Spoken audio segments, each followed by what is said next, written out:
Auditeur de Radio Matania, je suis vraiment heureux d'introduire cette prédication du pasteur Claude-Philippe Missidi-Bazi, une prédication qui a pour titre le suivant, Jésus le serviteur souffrant, et pour texte de référence celui d'Ésaïe, chapitre 52, du verset 13 à Ésaïe, chapitre 53, le verset 12.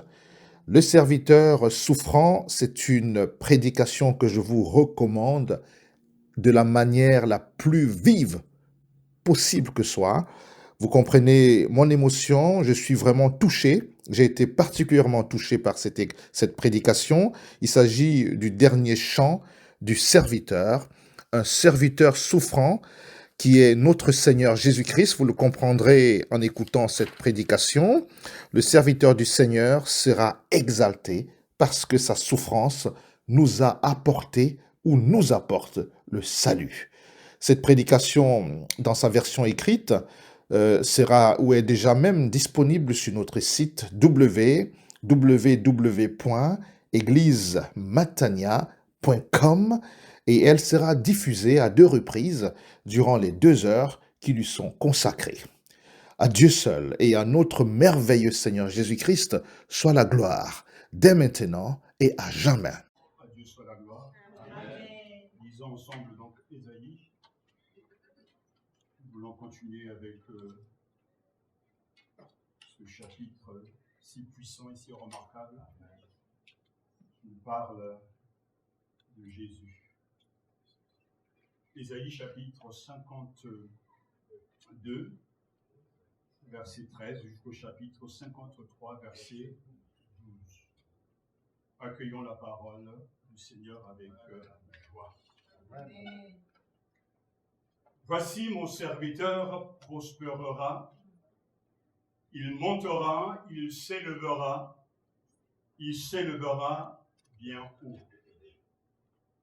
De même qu'il a été pour plusieurs un sujet d'effroi, tant son visage était défiguré, tant son aspect différait de celui des fils de l'homme, de même il sera pour beaucoup de peuples un sujet de joie. Amen. Amen. Devant lui, les rois fermeront la bouche, car ils verront ce qui ne leur avait point été raconté, ils apprendront ce qu'ils n'avaient point entendu. Qui a cru à ce qui nous était annoncé? Qui a reconnu le bras de l'Éternel? Il s'est élevé devant lui comme une faible plante, comme un rejeton qui sort d'une terre desséchée. Il n'avait ni beauté, ni éclat pour attirer nos regards, et son aspect n'avait rien pour nous plaire. Méprisé et abandonné des hommes, homme de douleur et habitué à la souffrance, semblable à celui dont on détourne le visage, nous l'avons dédaigné, nous n'avons fait de lui aucun craint. Cependant, ce sont nos souffrances qu'il a portées. C'est de nos douleurs qu'il s'est chargé, et nous l'avons considéré comme puni, frappé de Dieu et humilié. Mais il était blessé pour nos péchés, brisé pour nos iniquités. Le châtiment qui nous donne la paix est tombé sur lui, et c'est par ses meurtrissures que nous sommes guéris. Nous étions tous errants comme des brebis, chacun suivait sa propre voie. Et l'Éternel a fait retomber sur lui l'iniquité de nous tous. Il a été maltraité et opprimé. Et il n'a pas ouvert la bouche, semblable à un agneau qu'on mène à la boucherie, à une brebis muette devant ceux qui l'attendent. Il n'a point ouvert la bouche. Il a été enlevé par l'angoisse et le châtiment. Et parmi ceux de sa génération, qui a cru qu'il était retranché de la terre des vivants et frappé pour les péchés de mon peuple? On a mis son sépulcre parmi les méchants, son tombeau avec le riche, quoiqu'il n'ait point commis de violence, et qu'il n'y ait point de fraude dans sa bouche. Il a plu à l'Éternel de le briser par la souffrance. Après avoir livré sa vie en sacrifice pour le péché, il verra une postérité et prolongera ses jours, et l'œuvre de l'Éternel prospérera entre ses mains. À cause du travail de son âme, il saisira ses regards. Par sa connaissance, mon serviteur juste justifiera beaucoup d'hommes, et il se chargera de leurs iniquités. C'est pourquoi je lui donnerai sa part avec les grands. Il partagera le butin avec le puissant, parce qu'il s'est livré lui-même à la mort, et qu'il a été mis au nombre des malfaiteurs, parce qu'il a porté les péchés de beaucoup d'hommes et qu'il a intercédé pour les coupables. À Dieu soit la gloire, à Jésus-Christ soit toute la gloire, et au Saint-Esprit pour les siècles et des siècles. Amen. Courbons nos fronts et prions. Seigneur Jésus-Christ, c'est de toi qu'il est question dans ce passage. Amen. Toi qui es maintenant ressuscité d'entre les morts et qui es venu jusqu'à nous par ton Esprit Saint, ta présence nous est indispensable. Amen. Ta grâce nous est indispensable pour mieux te connaître et pour mieux te servir. Je te prie donc, dans le nom de Jésus, de déverser sur nous ton onction. Amen. Que la puissance du Saint-Esprit soit à l'œuvre pour convaincre quelqu'un ce matin. Amen. Et que l'Évangile ait une belle course au milieu de nous et dans le monde entier pour la gloire de ton Saint-Nom. Au nom de Jésus. Au nom de Jésus, que des forces des ténèbres reculent. Amen. Et que la puissance de ta résurrection se manifeste. Amen. Afin que des hommes et des femmes naissent de haut. Amen. Pour la gloire de ton nom. Amen. Merci Père de nous avoir donné Jésus, ce don ineffable. À Dieu soit toute la gloire. Amen. Amen. Prenez place.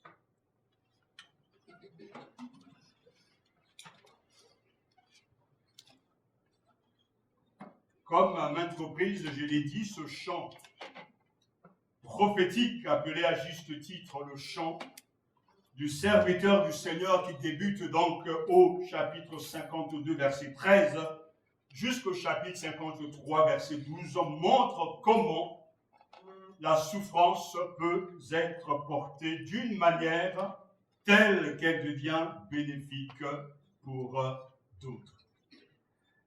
Merci au Seigneur de nous avoir accompagnés tout au long de ces semaines, alors qu'il a été question de Jésus, le juste serviteur souffrant, l'agneau de Dieu qui porte et emporte le péché du monde. Amen. Nous avons vu qu'il est réellement mort, qu'il a souffert, mais aussi le prophète Ésaïe annonce déjà qu'il est ressuscité d'entre les morts et qu'il est couronné de gloire.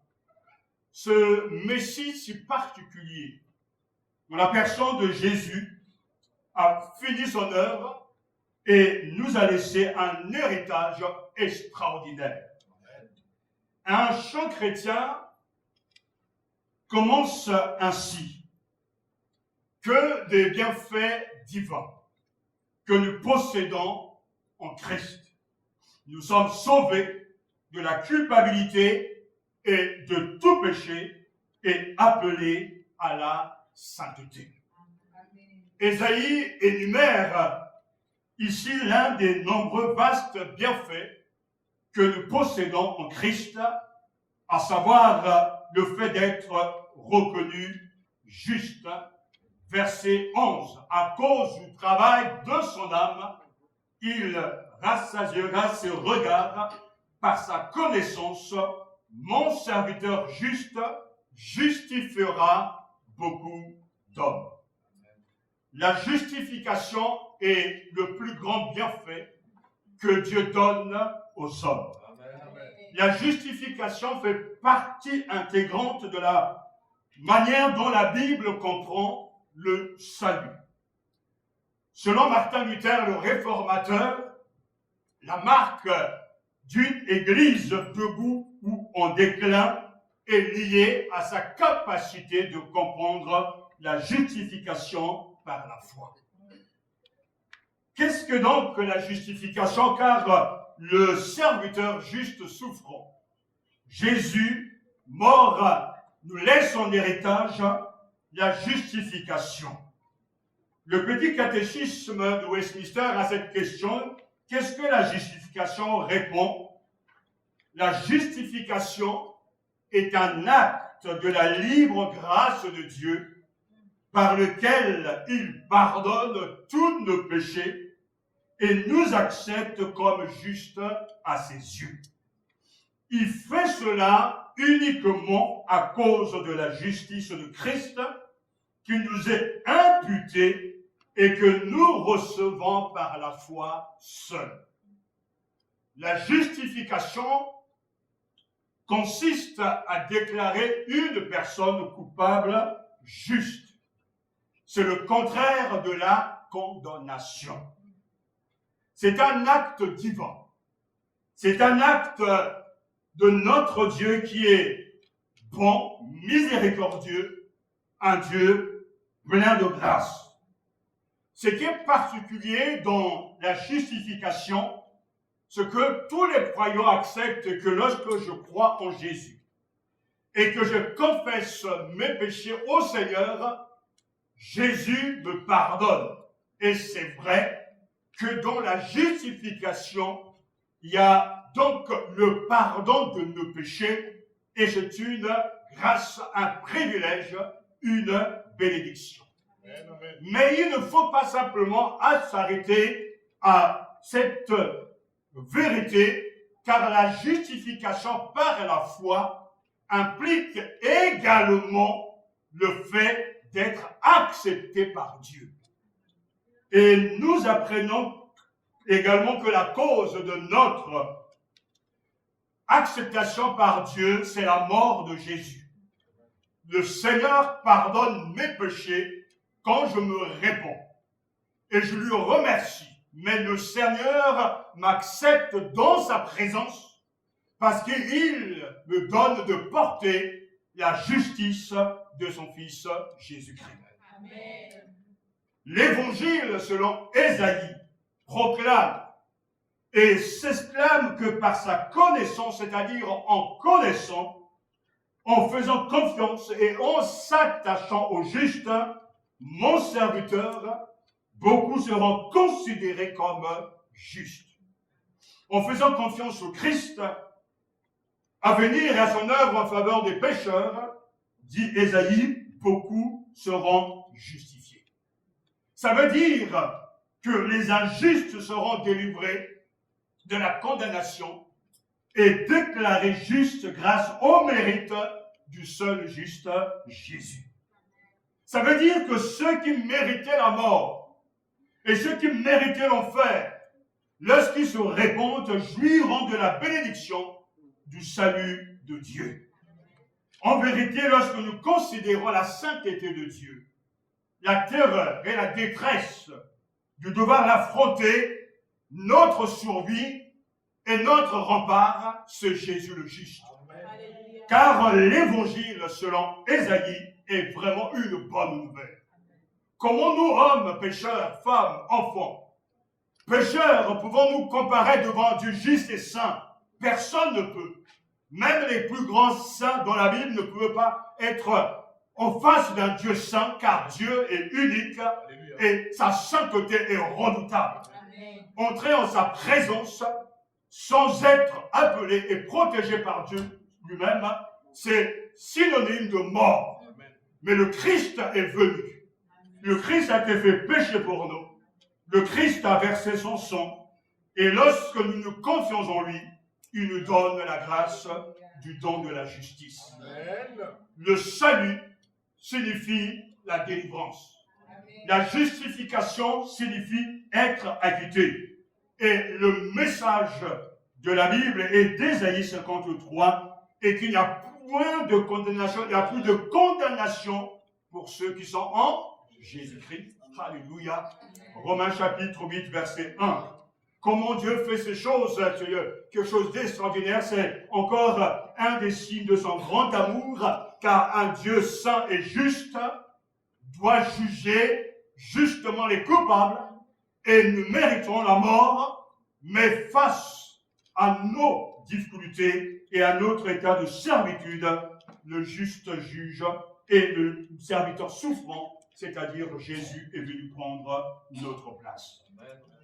Lui seul a été capable de se tenir devant le Père, qui est descendu donc jusqu'à nous par amour, et qui a pris sur lui nos condamnations, nos iniquités, et les a portées et emportées loin de la présence de Dieu. Si Dieu a quitté, par exemple, les pécheurs, sa justice serait compromise, car aucune infraction à sa loi ne peut être laissée impunie. Si Dieu condamnait tous les pécheurs, nous ne connaîtrons rien de sa grâce et de sa miséricorde. La réponse et la résolution de ce dilemme divin est le serviteur souffrant annoncé par Ésaïe, c'est-à-dire le Christ du Calvaire. Il faut absolument garder ces choses et les comprendre. Le Calvaire est la manifestation suprême de l'amour et de la justice de Dieu. Lorsque vous observez la croix, que le Christ y soit encore cloué, car il est mort, enseveli et ressuscité, la croix symbolise la colère de Dieu à l'égard du péché, mais aussi le fait que cette colère a été vraiment apaisée, changée, car celui qui a été cloué sur cette croix est juste et il porte le péché, et à cause de ce qu'il est et de ce qu'il a fait, le Père est content de ce que sa colère a été maintenant enlevée. Car justice a été rendue, car la loi nécessite la peine de nos fautes, car le salaire du péché, c'est la mort. Mais Christ prend ma place. Christ prend ta place. Et la colère qui devait retomber sur nous est retombée sur lui. Il satisfait totalement la justice de Dieu, mais en même temps, il démontre le grand amour de Dieu pour les morts, les hommes. Que son nom soit glorifié. Il est notre substitut, et la prophétie incomparable d'Ésaïe est donc un tout. Son évangile de la justification est inséparable de la mort de Jésus, le grand serviteur. Frères et sœurs, c'est une bonne nouvelle. Le Christ a été jugé pour que nous soyons justifiés. Le Christ a été condamné pour que nous soyons acquittés. Et comme nous l'avons entendu tout à l'heure, il a fait devenir péché pour qu'en lui, nous devenions justice de Dieu. Alléluia. Et la Bible nous dit ici, selon l'évangéliste, donc Ésaïe, il a été blessé pour nos transgressions, il a été meurtri pour nos iniquités, c'est sur lui qu'est tombé le châtiment qui nous a guéris, et c'est par ces meurtrissures que nous avons été guéris. L'évangile d'Ésaïe est donc un évangile de justification. Le prophète évangélique déclare que par sa connaissance juste, le juste, mon serviteur rendra juste beaucoup de gens. Au point que même, beaucoup plus loin dans ce même livre, Ésaïe écrira au chapitre 61, verset 10, il appelle le peuple de Dieu à se réjouir. Je me réjouirai en l'Éternel. Tout mon être tressaillira d'allégresse à cause de mon Dieu, car il m'a habillé avec les vêtements du salut. Il m'a couvert du manteau de la justice. Je suis pareil aux jeunes mariés qui, tel un prêtre, se coiffe d'un turban splendide, à la jeune mariée qui se pare de ses bijoux. Je me réjouirai en l'Éternel. L'évangile, c'est ça. c'est être pardonné. Et la marque d'un chrétien qui a été pardonné, c'est la joie. Et des fois, j'ai du mal à comprendre des gens qui disent chrétiens et qui ne sont jamais joyeux, qui sont toujours, comme le texte dit, avec un visage défiguré, mais pas défiguré parce qu'ils sont justes, mais défigurés parce qu'ils sont malades et subissent les conséquences de leur désobéissance. L'évangile est un message qui apporte la joie. Au milieu même des difficultés, alors que le peuple exilé, malade, sans espérance, le prophète annonce un message de délivrance. Le salut vient en la personne du juste souffrant, le Messie, Jésus-Christ, l'agneau de Dieu qui ôte et qui a ôté le péché du monde. L'évangile d'Ésaïe ne lui est pas propre. Non, l'évangile de la justification d'Ésaïe est en fait une réalité bénie qui traverse toute la Bible. Ça m'a fait du bien de méditer ces choses. Et ça a ragaillardi ma foi et je n'ai pas cessé de remercier le Seigneur de savoir que dès le début, dans l'Ancien comme dans le Nouveau Testament, Dieu annonce l'évangile de la justification. Amen. Alléluia. Si on fait un tour d'horizon de la Bible, on pourra le voir très facilement. En commençant par Abraham. Abraham n'est-il pas appelé le père de la ou le père des fidèles? Mais comment peut-il, alors qu'il a vécu 2000 ans avant la venue de Jésus, peut-il être déclaré qu'il est le père de la foi? La Bible répond à cette question, Genèse chapitre 15, verset 6. Abraham eut confiance en l'Éternel, qui le lui compta comme justice. L'évangile de la justification était déjà là. Il y avait déjà les germes. Dieu avait mis en quelque sorte des petits cailloux tout au long de l'histoire biblique pour nous amener à cette grande vérité. David lui-même en parle lorsqu'il écrira justement, de même David est le bonheur de l'homme à qui Dieu attribue la justice sans les œuvres. Romains chapitre 4 versets 6 à 8. Heureux ceux dont les fautes sont pardonnées et dont les péchés sont couverts. Heureux l'homme à qui le Seigneur ne tient pas compte de son péché. Mais l'évangile était déjà là. L'évangile de la justification. Et oui, je peux encore prendre comme exemple Habakkuk le prophète, qui va déclarer dans Habakkuk chapitre 2 verset 4. Le juste vivra par la foi. Amen. Quelqu'un suit ici. Amen. Vous suivez, le juste vivra par la foi. Et ce verset est cité 3 fois dans le Nouveau Testament. Il est cité surtout dans Romains chapitre 1 verset 17, le verset sans doute préféré du réformateur Martin Luther. Lorsqu'il a lu ce verset, ses yeux se sont ouverts. Des écailles sont tombées de ses yeux. Et il a compris, ce moine si engagé, que la justification par la foi est une richesse. Et que ce n'est point par les œuvres que nous sommes sauvés, mais par grâce. Amen. Et la réforme est arrivée. Et nous sommes là grâce à cette réforme, le protestantisme, et nous les évangéliques, nous sommes là grâce à ce que Dieu a ouvert les yeux d'un moine très engagé et qui a lu Romains chapitre 1 verset 17. Et vous savez que c'est là mon verset préféré, car je suis fier de l'évangile. C'est une pour le salut de quiconque. Pourquoi? Parce que l'évangile, on-t-il révèle consiste là? Ben voilà. Habakkuk est donc, en un sens, le grand-père de la foi protestante. Romains nous parle de la justice de Dieu. Galates nous parle de la justice de Dieu. Le temps me manque pour aller dans ces épîtres parce que tout y est. Du début jusqu'à la fin, Dieu nous parle de sa justice. L'évangile d'Ésaïe est donc l'évangile de la vie. Il n'y a qu'un seul évangile, c'est le même. Alléluia. L'évangile de la justification par Dieu des pécheurs coupables en vertu des souffrances que le Christ a endurées à leur place. Si nous mettons vraiment notre confiance en lui, et nous sommes justifiés pour le temps et l'éternité. Car c'est Dieu de bénédiction, et le prophète l'écrit par sa connaissance, mon serviteur juste justifiera beaucoup d'hommes. Alléluia. Moi, je suis justifié. Je reste pécheur et justifié en même temps.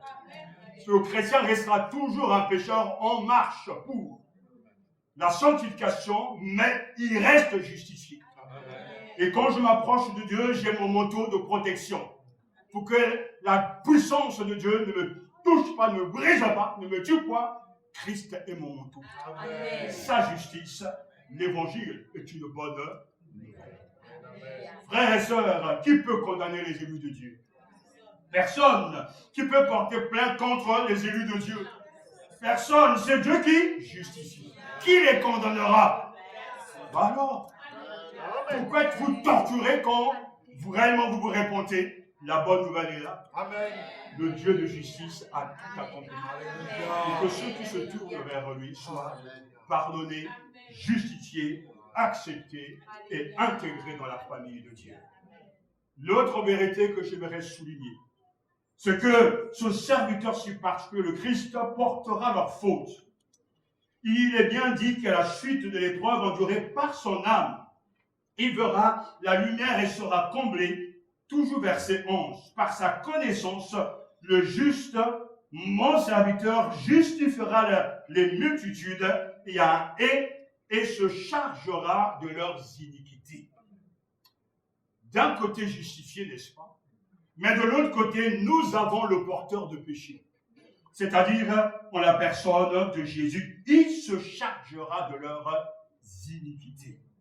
Cette expression est une expression clé pour comprendre l'évangile.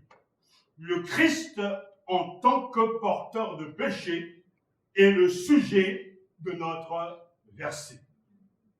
Le péché et la culpabilité sont des fardeaux, sans doute les fardeaux les plus lourds, les plus pénibles, les plus chaotiques que nous puissions porter en tant qu'être humain déchu. Le psalmiste a confessé que mes fautes m'ont dépassé, qu'elles pèsent comme un fardeau trop lourd pour moi. Psaume 38, verset 4. Mais Ésaïe a prophétisé que celui qui vient et qui est venu pour nous est celui qui va soulager et libérer son peuple de son fardeau. Il portera leurs iniquités. Encore une fois, une seule personne correspond à la description prophétique d'Ésaïe, c'est le Christ qui est mort au calvaire. L'énorme fardeau de ma culpabilité a été déposé sur mon sauveur. Et Ésaïe a prophétisé que le serviteur à venir porterait le péché, et un péché qui n'est pas le sien. Et à plusieurs reprises, c'est là la force de cette prophétie. Le prophète évangéliste ne cesse de dire et de répéter que celui qui se chargera de nos iniquités. Regardez ensemble, écoutez simplement. Au verset 3, il dit que le serviteur était un homme de douleur et d'affliction. Au verset 4 d'Ésaïe, il a porté des chagrins, des douleurs. Il a été frappé, abattu et affligé par Dieu. Verset 6, nous étions tous errants comme des brebis. Chacun suivait sa propre voie et l'Éternel a fait retomber sur lui l'iniquité de nous tous. Verset 5, il a été transpercé, écrasé, châtié et blessé. Verset 7, il a été opprimé et affligé comme un agneau qu'on mène à l'abattoir. Et versets 11 à 12, à cause du travail de son âme, il rassasiera ses regards par sa connaissance. Mon serviteur juste justifiera beaucoup d'hommes et il se chargera de leurs iniquités. C'est pourquoi, dit Dieu le verset 12, je lui donnerai sa part avec les grands. Il partagera le butin avec les puissants, parce qu'il s'est livré lui-même à la mort, et qu'il a été mis au nombre des malfaiteurs, parce qu'il a porté les péchés de beaucoup d'hommes, et qu'il a intercédé pour les coupables. Quel évangile! Quelle bonne nouvelle! Un des théologiens que j'aime beaucoup a dit par rapport au verset 11 que ce verset est l'une des déclarations les plus complètes de la théologie de l'expiation jamais écrite. Et il avance plusieurs arguments. D'abord, le serviteur connaît les besoins à satisfaire et ce qui doit être fait, et il a fait. En tant que ce juste, mon serviteur, il est à la fois pleinement acceptable pour le Dieu que le péché a offensé et a été désigné par lui pour accomplir sa tâche. Ensuite, en tant que juste, il est exempt de tout péché. En lui, il n'y a point de péché. Il s'est identifié personnellement à notre péché et à notre besoin. Il accomplit pleinement sa tâche, négativement en portant l'iniquité, positivement en fournissant la justice. Amen. Alléluia. Amen. Lorsque son âme a été épuisée jusqu'à la mort et qu'il a été compté parmi les transgresseurs, on doit lui reconnaître qu'il est le véritable médiateur entre Dieu et les hommes, et lui seul a le droit d'intercéder auprès du Père pour ses enfants. Le Nouveau Testament souligne que seul quelqu'un qui est à la fois Dieu et homme peut remplir un tel rôle. Il n'y a qu'une seule personne de l'histoire de l'humanité qui réponde à cette qualification, et c'est bien sûr Jésus. Amen. Jésus mon sauveur, Jésus mon Messie, Jésus mon libérateur, mon Jésus. Désignons le Christ, le Nouveau Testament, Jean-Baptiste a proclamé, voici l'agneau de Dieu qui ôte le péché du monde. L'Église doit avoir ce seul message et pointer du doigt, non pas les pécheurs, mais montrer aux pécheurs, voici l'agneau de Dieu qui ôte le péché du monde. Quelqu'un a un jour posé cette question, mais puisque Jésus est la réponse au monde d'aujourd'hui, alors où sont les questions? Il n'y a pas de questions. Quelles que soient même les questions, l'Église pointe du doigt et montre aux pécheurs coupables, voici l'agneau de Dieu qui ôte le péché du monde. Le Christ en tant que porteur de péché est donc au cœur de la prophétie d'Ésaïe et d'une véritable compréhension de son œuvre au calvaire. Il s'est chargé de nos iniquités. Pour comprendre cette notion, il faudra lire et relire Lévitique, les 6 premiers chapitres, car il est question là vraiment de sacrifice de culpabilité. Lorsque l'on pêche, on en porte la responsabilité. Ce n'est pas comme ce que j'entends par rapport à ce politique qui a été jugé par la loi, condamné entre guillemets, mais qui continue d'affirmer que je n'ai rien fait. Bien sûr, il y a un recours, mais les faits restent des faits. Il ne peut pas y avoir d'acquittement. Et si tu ne veux pas être jugé, mon père était juge, donc je sais de quoi je parle. Et je défendrai toujours les juges. En mémoire sans doute de mon papa, mais la magistrature, ce n'est pas une question d'abord de subjectivité, mais de faits. Les faits sont les faits et les faits sont têtus. Tu as beau te défendre, si tu as volé, tu as volé. Quand je suis dans ma voiture, je n'ai pas peur des policiers. Je bénis, on prie pour les policiers. Mais quand tu as fait quelque chose, tu n'as pas ton permis, tu as trop bu, tu as fumé un joint. Là, la police te fait peur. Quand tu n'as pas volé de la caisse, tu n'as rien à craindre. On continue à débattre sur les conséquences au lieu de s'arrêter sur les faits. Tout le monde est à l'envers. Mais je reviens à notre passage. Porter le péché, c'est subir les conséquences de son péché, comme tout à l'heure je le dis, que le salaire du péché, c'est la mort. Donc moi, en tant que pécheur jadis, je méritais la mort. Toi aussi. Mais quelqu'un est venu prendre ma place. Et ce quelqu'un, c'est Jésus qui est devenu notre substitut. Amen. Alléluia. Amen.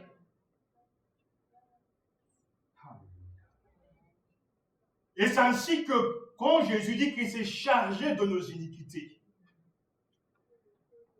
il est clair que porter le péché de quelqu'un d'autre, c'est devenir son substitut, porter la peine de son péché à sa place. Ce qui est formidable ici, celui qui a pris notre place n'a jamais commis de péché. Le Christ est donc le sauveur qui nous débarrasse de notre péché et de notre culpabilité. Le Christ est le substitut par excellence, le porteur de péché, et mon âme le loue. Il a été blessé pour nos transgressions. Si nous enlevons cela, nous n'avons plus d'évangile à proclamer. Tout repose sur le fait qu'il s'est chargé de nos iniquités. Le Christ est donc le sauveur qui nous débarrasse de notre péché et de notre culpabilité. Il les a enlevés lorsqu'il en a subi les conséquences au calvaire. Et un des passages les plus riches, je me souviens d'un de mes amis suisse, lorsqu'on était en Belgique, il a prêché sur 2 Corinthiens chapitre 5 verset 19. Et je me souviens de la force de sa prédication. Dieu a réconcilié le monde avec lui-même. En ne comptant pas leurs offenses. Lui qui a été, en fait, rejeté, lui qui a été rejeté, non reconnu, c'est lui qui fait le pas envers nous. Et qui vient nous réconcilier alors que c'est nous qui devons aller vers lui, celui qui nous tend la main. Et Dieu prouve son amour envers nous, parce que lorsque nous étions encore pécheurs, le Christ est mort pour nous. Ce qui est formidable, c'est que nos péchés ne sont plus, comment dire, comptabilisés, en comptabilité plutôt imputés. Nous ne sommes plus débités, mais de l'autre côté, lorsque nous les confessons, Dieu nous crédite de son pardon et de son salut. Et ça, c'est un message formidable. Pour nous, il a fait devenir péché lui qui ne connaissait pas le péché, afin qu'en lui nous devenions justice de Dieu. 2 Corinthiens chapitre 5 verset 21. Et j'aimerais, frères et sœurs, finir avec le fait que tous ne font qu'un au pied de la croix. Partout dans le monde entier, le fardeau qui pèse sur nous, que tu sois noir, blanc, riche ou pauvre, ne peut être déchargé que par le Christ, notre substitut. Le grand porteur de fardeau, il s'est chargé de nos péchés. Ésaïe l'avait annoncé et la prophétie s'est réalisée. Qui est ce serviteur qui a volontairement enduré de telles souffrances? Ce ne peut être que le Seigneur Jésus-Christ. Comment peut-on ne pas le voir? Il n'y a pas de vérité plus bouleversante que celle-ci dans toute l'Écriture. Il s'est chargé de nos iniquités et de nos souffrances, de nos peines. Il a été transpercé pour nos transgressions. Il a été écrasé pour nos iniquités. C'est sur lui qui est tombé le châtiment qui nous a apporté la paix. Et c'est par ses meurtrissures que nous sommes guéris. Mais guéris spirituellement. Parce que le péché a fait des dégâts jadis, mais en Christ, nous sommes guéris. Pourquoi Jésus l'a-t-il fait? Je vous laisse cette question. Pourquoi le serviteur se soumettrait-il volontairement à cela? Pourquoi a-t-il accepté, lui qui est innocent, cette mort horrible, ces souffrances? Pourquoi Dieu ne l'a-t-il pas protégé? Ne l'a-t-il pas épargné? Tout simplement parce qu'il a obéi avec joie et avec amour à la volonté de son Père. C'est lui-même qui dit, je donne ma vie. Personne ne me la prend, mais je la donne de moi-même. Il s'est offert en sacrifice pour les péchés des autres. Il a librement livré son âme à la mort. Il a fait. Et la Bible est très claire par rapport à ça. Par sa connaissance, mon serviteur jugera beaucoup d'hommes et il se chargera de leurs iniquités. Quel message! Quelle personne étonnante que de souffrir si fort, de souffrir de manière imméritée, de souffrir sans la protection de Dieu, éclairera quelqu'un par rapport à ce Dieu juste. La prophétie d'Ésaïe parle de ce Jésus, le porteur de péché, qui est une bonne nouvelle. C'est lui la bonne nouvelle. Amen. Une bonne nouvelle à recevoir et un évangile à proclamer et à proclamer de toute urgence. Voulez-vous être libérés du fardeau du péché comme nous le chantons? Il y a la puissance dans le sang de Jésus. Oui, dans le précieux sang de l'agneau, le serviteur du Seigneur sera exalté parce que sa souffrance pour nous et à notre place nous apporte le salut. Gloire à Jésus, le juste serviteur souffrant. L'agneau de Dieu qui porte et emporte le péché du monde. Et tout à l'heure, j'ai bien aimé lorsque mon épouse a introduit ce moment avec ce merveilleux verset. Grâce soit rendue à Dieu pour son don. Frères et sœurs, on est vraiment bénis. Vraiment, vraiment bénis. Jésus est notre substitut. Luther a su le reconnaître dans ses écrits. Il y a quelque chose de particulier, de riche. J'aimerais terminer avec ces quelques mots, s'il vous plaît. Parce que Martin Luther a écrit tous les prophètes, en préviant en esprit que le Christ deviendrait le plus grand transgresseur, meurtrier, adultère, voleur, rebelle, blasphémateur, etc., qui ait jamais été ou puisse être dans le monde entier. Mais que voulait dire Luther? Il parlait bien sûr de l'imputation de nos fautes au Christ en tant que notre substitut. Et il poursuit. Notre Père très miséricordieux a envoyé son Fils unique dans le monde et a déposé sur lui les péchés de tous les hommes en disant, Pierre, le négateur, celui qui a régné Jésus, Paul, le persécuteur, le blasphémateur, et l'oppresseur cruel, David, l'adultère, le pécheur qui a été cloué et pendu à côté de Jésus à la croix, alors que la loi dit mort à ces hommes pécheurs. Jésus prend notre place, il meurt donc sous la croix, ainsi que donc nos péchés sont sur lui, et par ce moyen entier, le péché est purgé, nettoyé, le Christ est notre substitut. Amen.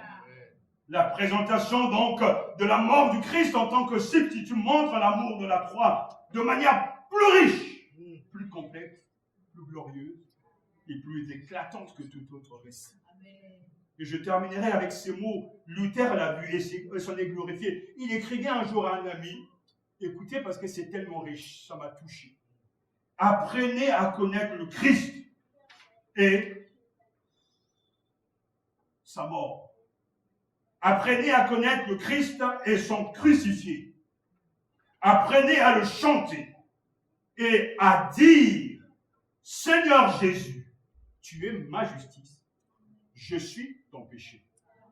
Tu as pris sur toi ce qui est à moi et tu m'as donné ce qui est à toi. Tu es devenu ce que tu n'étais pas afin que je devienne ce que je n'étais pas. Quel grand et merveilleux échange. Voilà pourquoi j'aime l'évangile. Par sa connaissance, le juste, mon serviteur, rendra juste beaucoup de gens et il se chargera de leurs iniquités. Il y a un secret dans ces mots, l'échange. Non pas ce que je suis, mais ce que tu es. La foi chrétienne repose sur ces quelques mots. Non pas mes œuvres, mais ta justice. Non pas ma foi, mais ta foi. Jésus est suffisant en tout et pour tout. Je prie vraiment que vous saisissez la grandeur de cet évangile simple, puissant et vraiment remarquable. À Jésus soit la gloire. Amen. Amen. Chantons ensemble et remercions le Seigneur, rédempteur immense. Alléluia. Et nous voulons prier.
Alléluia. Il s'est chargé de nos iniquités. Je t'invite, au nom de Jésus, de t'approcher de lui, tel que tu es, avec ton fardeau qui te pèse, ce péché qui alourdit ta marche et qui t'empêche de t'épanouir dans ta vie chrétienne. Viens à Jésus, tout simplement, et dépose ton fardeau sur lui. Dépose tes sales habitudes sur lui. Ce péché qui te hante, ces habitudes qui te lient.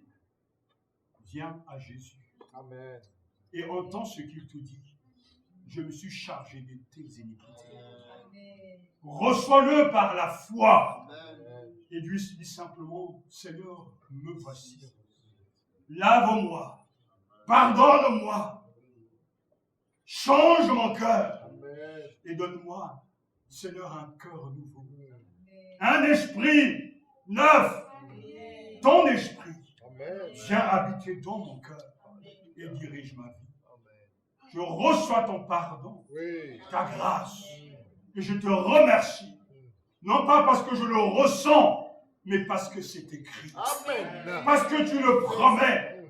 Comme tu as dit ta parole, venez à moi vous tous qui êtes fatigués et chargés, et je vous donnerai du repos. Seigneur, tu l'as dit, je le crois. Amen. Accomplis ta promesse de ma vie et donne gloire à ton nom. Au nom de Jésus. Là où vous êtes, recevez sa grâce, Amen. Sa paix, Amen. Et son pardon. Amen. Rachel, conduis-nous la prière, s'il te plaît. Seigneur Jésus, c'est avec beaucoup d'émotion que nous sommes là ce matin, devant ta face. Car toi, tu n'as jamais péché. Tu n'as jamais connu le mal. Tu ne sais faire que du bien. Nous sommes des pécheurs et nous aimons le péché. Et pourtant, tu t'es fait pécher à notre place. Tu as pris nos iniquités afin que nous puissions nous être justice de Dieu. Grâce à toi, Jésus-Christ, nous les coupables, nous sommes acquittés. Nous sommes devenus des non-coupables. Nous sommes devenus des justifiés, des sanctifiés, des héritiers du trône céleste, des sacrificateurs du Dieu Tout-Puissant. Alors ce matin, le cœur rempli de joie, de reconnaissance, d'émotion, nous te disons merci. Merci Jésus. Merci pour la justification. Merci pour la sanctification. Merci pour le pardon des péchés. Alléluia. Alléluia. Amen. Amen. Avant de ramasser les dîmes, prenez place s'il vous plaît. Avant de ramasser les dîmes, les offrandes, on va demander à notre frère Michel de nous interpréter ce chant donc composé à partir de ce chapitre 53 d'Ésaïe. Ensuite, nous ramasserons les dîmes avec le chant « Je veux te louer, toi qui m'as aimé ».